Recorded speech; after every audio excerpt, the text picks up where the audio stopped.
अनुप जी, भारत सरकार ने अभी एक किसान बिल पारित किया है जिसके ऊपर बहुत ज़्यादा उठा पटक भी हुई और विपक्ष ने भी उस पर बहुत ही तीखे तेवर दिखाए सरकार को।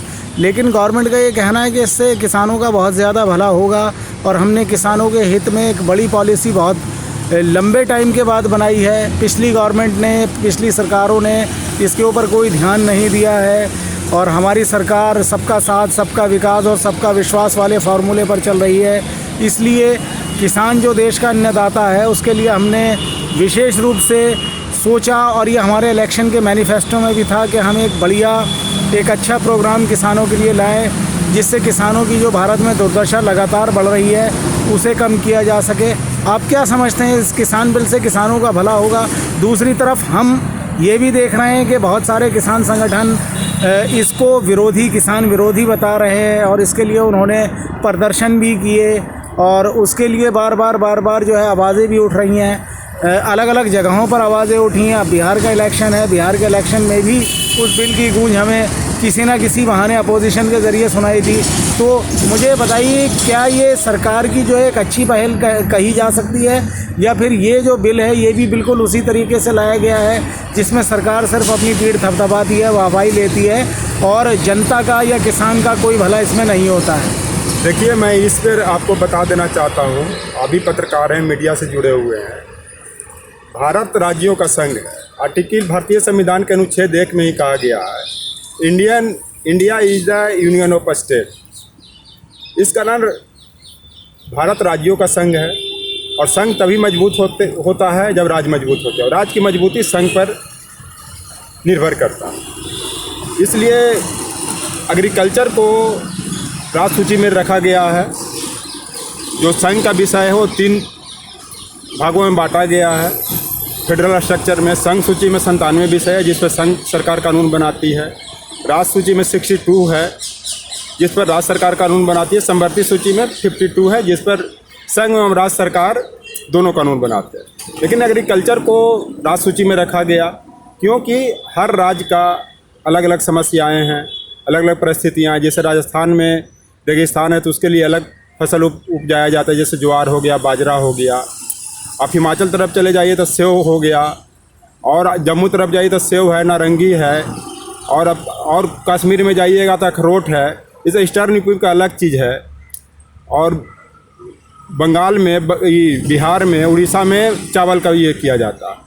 तो ये चलते केंद्र सरकार का ये जो कानून बनाया हुआ है ये मेरे समझ से गलत है। इसको सुप्रीम कोर्ट डिसमिस भी करेगी क्योंकि राज्य सरकारों ने सुप्रीम कोर्ट में जाना प्रारंभ कर दिया। वहाँ पे केस भी चल रहा है। एक चीज़ और इसमें मैं बता देना चाहता हूँ कि आप जो बोल रहे हैं बिहार इलेक्शन को लेकर के, बिहार इलेक्शन में तो किसान लोग विरोध कर रहे हैं। वो भी बोल रहे हैं कि मेरे लिए भी जो बिचौलियों से पहले वाला कानून को लागू किया जाए। कल ही न्यूज़ में आया था। जी हाँ, मैं उसी बारे में बात कर रहा था कि वहाँ पर भी खासतौर पर अपोजिशन इस मुद्दे को उठा रही है और सरकार जो वहाँ पर इस टाइम बनी हुई है नीतीश जी की, वो इसे किसानों के हित के लिए बता रही है। तो ये एक पशुपेश की स्थिति है। इसमें नुकसान तो कहीं ना कहीं अन्नदाता का ही होता है और हमारा देश कृषि प्रधान भी है। हम कहते हैं, ताल ठोक कर बोलते हैं, सीना ठोक कर बताते हैं कि हमारा जो बिजनेस या व्यवसाय था प्राचीन काल से ही वो कृषि था।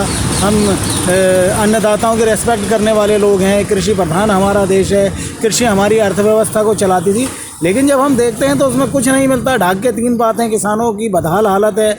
विदर्भ जैसे इलाके के अंदर ही हज़ारों किसानों ने खुदकुशी कर ली है। तो एक तरफ तो अन्नदाता बेचारा जो अपनी जान मारकर आपके लिए अन्न उगा रहा है, दूसरी तरफ उसे उस तरह की सुविधाएं नहीं मिल रही है। आज़ाद हुए हमें 72-73 साल हो गए। बार किसान नेता तक प्राइम मिनिस्टर बन गए लेकिन कुछ नहीं कर पाए किसानों के लिए। तो ऐसी स्थिति अगर है तो फिर इसमें सरकार क्या कर रही है और सरकार क्यों इतनी बुरी तरह से बिगुल बजा रही है कि हमने कुछ नई चीज़ दी है, अच्छी चीज़ दी है, इससे किसानों का भला होगा, जबकि किसान तो बेचारा अभी भी आहत है। देखिए, एक चीज़ मैं बता देता हूँ, आपका सारा प्रश्न का उत्तर मैं अभी दे देता हूँ। ये जो बोल रहे हैं कि मैं आत्मनिर्भर किसान को बनाऊंगा, या तो किसान आत्महत्या कर रहे हैं। आत्मनिर्भर कहाँ से बन रहे हैं? दूसरी चीज़ कि right source, right time, right dose और राइट प्लेस। अगर किसान को आत्मनिर्भर बनाना है तब राइट टाइम का मतलब क्या हुआ? आप एक तरफ बोल रहे हैं कि हर घर हर नल की जल। अब हर किसान हर खेत की कि जल पहुंचा दीजिए, किसान स्वयं आत्मनिर्भर बन जाए। वेरी गुड, अच्छी बात। राइट प्लेस पर क्या है कि मान लिया जाए कि जितना भी नहर पोखर और ख़ास करके बिहार यूपी में जो भर दिया गया है, और कोई भरने वाले कोई दूसरे नहीं, ये सबके गुर्गे हैं एमपी विधायक के। उसके लिए एक अपने आप ऑर्डिनेंस गवर्नमेंट लाए और खुदाई का काम करवा दे। हर किसान के खेत में जल पहुंचेगा, प्रोडक्शन बढ़ेगा, आत्मनिर्भर बन जाएगा। ये बताइए, अभी जब कानून ही नहीं बनाए थे 1951 ईस्वी में, जो इंडिया का जो प्रोडक्शन था 51 मिलियन टन था। आज जो है 2019-20 में 295 से 300 मिलियन टन हो गया। कौन सा कानून पहले बनाया गया था? उसके लिए था हरित क्रांति आया था। उसके बाद क्या था कि हर खेत में पानी पहुंच जाता था। उसके बाद एक तरह से हर तरह के फसल का प्रोडक्शन होता था। और ये जो कानून से सिर्फ किसान को जो है सिर्फ चावल और गेहूं में ही फ़ायदा होने वाला है। जो कैश क्रॉप्स है, जैसे ज्वार बाजरा हो गया, सूरजमुखी हो गया, मूंगफली हो गया, उसमें लॉस है। दूसरी चीज़ इसमें एक चीज़ मैं और बताना चाहता हूँ कि गवर्नमेंट क्रोनिक कैपिटलिज्म को बढ़ावा दे रही है। क्रोनिक कैपिटलिज्म क्या होता है कि इंडस्ट्रीज लोग एमपी पर, सरकार पर प्रेशर बनाती है कि आप मेरे अनुसार कानून बनाए, उसके बदले मैं आपको डोनेशन दूंगा, पैसा दूंगा, इंडस्ट्री लगाऊंगा। अब एक चीज़ बताइए कि मान लिया जाए कि इंडस्ट्रीज ने किसान से समझौता किया कि आप ये फसल लगाइए, मान लिया जाए कि फसल बढ़िया नहीं हुआ, बर्बाद हो गया, तब तो इंडस्ट्रीज नहीं लेगा, जो पति तो लेगा नहीं, तब फिर उसका किसान को क्या फ़ायदा। अब जहाँ तक आप प्राचीन इतिहास की बात कह रहे हैं, तो कुम्भन दास गोवर्धन पर्वत के नीचे जो आपको मथुरा में है वो रहते थे, वहीं पे कृष्ण का भजन करते थे। जब अकबर को पता चला कि कुम्भन दास वहाँ पे बहुत अच्छे गाते हैं और भगवान में लीन है, तो उनको बुलाया गया। कुम्भन दास अब फतेहपुर सिकरी में आए तो बोले कि संतन को का सिकरी सो काम, आवाज जात पनहिया टूटे बिसर गए हरिनाम। मैंने उनका कहने का मतलब ये था कि मुझे इससे क्या मतलब है, ये तो आने जाने में मेरा तो पनहिए, मेरा तो हृदय जो आत्मा ही बिखर जाता, भगवान के नाम मैं कैसे ले पाऊँगा। इस पर अकबर ने उनको एक प्राइज़ देने का प्रयास किया कि बहुत बड़ा प्राइज़। तो ये बोले कुम्भन दास ने कि तुम मेरे सामने चेहरा मत दिखाना। तब जो भी वहाँ पे संतरी थे या सरदार थे, सब तलवार कुम्भन दास पर खड़ा कर लिए। तो अकबर ने बोला कि ये शहंशाहों का शहंशाह, अब इसका शहंशाह कृष्ण है, इस जल्दी से कोई कुछ नहीं बिगाड़ सकता। उसी तरह से कि किसान को कानून से क्या मतलब है, ये तो लॉलीपॉप गवर्नमेंट दे रही है। अब कृष्ण भी के भाई बलराम भी हल चलाते थे, और इसी तरह किसानों के शहंशाह कृष्ण आज भी हैं। जब भी किसान पर आफत आता है, या उस समय भी देखिए जब इंद्र भगवान ने बहुत बारिश की, तो कृष्ण भगवान ने गोवर्धन पर्वत उठा लिया और सबको रक्षा किया, क्योंकि पशुचारण संस्कृति भी किसान से जुड़ा हुआ है। तो आपको क्या लगता है कि इस वक्त किसानों को कृष्ण जी की ज़रूरत है? मतलब वो कृष्ण कहाँ से आएगा और वो कृष्ण कौन हो सकता है? कृष्ण एक प्रतीक है।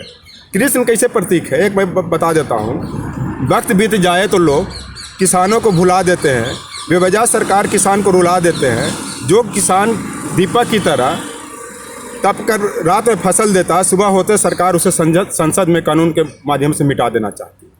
एक कृष्ण एक प्रतीक है, जैसे रात में ही तपते हैं, और कृष्ण कोई नहीं है, मैं आप में से सब कृष्ण है, कोई बनेगा कृष्ण। तो युगांधर कहाँ से आएगा जो किसानों का उद्धार करेगा? ये किसान अपने किसान में से निकलेंगे।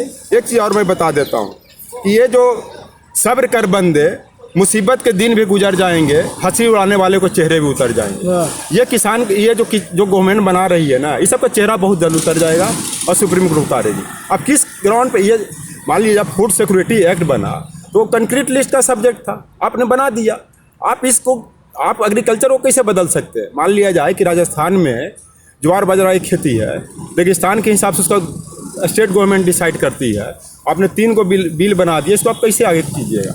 और एक चीज़ इसमें और मैं बताना चाहता हूँ कि जो भी इस तरह के बिल आ रहे हैं, जहाँ से भी आ रहे हैं, चाहे किसान बिल हो, चाहे ये हो, ये सिर्फ इंडस्ट्रीज को बढ़ावा दे रही है। आज तक जो भी कानून, अब बार ऑर्डिनेंस ला रहे हैं, किसी चीज़ पर ऑर्डिनेंस ला रहे हैं। मैं तो कह रहा हूँ कि आप ऑर्डिनेंस ला दीजिए ना, कि जितना नहर पोखर भरा उतना करने की ज़रूरत नहीं है। हर किसान के खेत में पानी आप पहुँचा दीजिए, हर किसान के लिए बढ़िया उर्वरक बीज बना दीजिए, इसी से आपका आत्मनिर्भर भी बन जाएगा, इनकम भी दोगुना हो जाएगा। बहुत अच्छा आपने बताया अनूप जी। कि किसानों को अपने अंदर से ही एक युगांधर पैदा करना होगा और सरकार सिर्फ लॉलीपॉप दे रही है। सरकार कोई दे नहीं, सुख सुंदर यहाँ दे दी है और सरकार को सोचना पड़ेगा, अगर देश को आगे बढ़ाना है, देश की अर्थव्यवस्था को मजबूत करना है और जनता के अंदर अपनी लोकप्रियता को और भी ज़्यादा मजबूत रखना है, तो सरकार को कुछ ना कुछ ऐसा करना पड़ेगा कि देश का अन्नदाता जो है उसकी हालत गत 72-73 वर्षों में बहुत ही ज़्यादा बद से बदतर हो चुकी है। उसे संभालने के लिए कुछ बेहतर और कारगर कदम उठाने पड़ेंगे और अगर ऐसा नहीं होता है तो कहानी फिर ऐसे ही चलती रहेगी और सरकार को कहीं ना कहीं अपने ही किए पर एक बार फिर शर्मिंदगी का एहसास करना पड़ेगा। शुक्रिया अनूप जी, धन्यवाद। Thank you.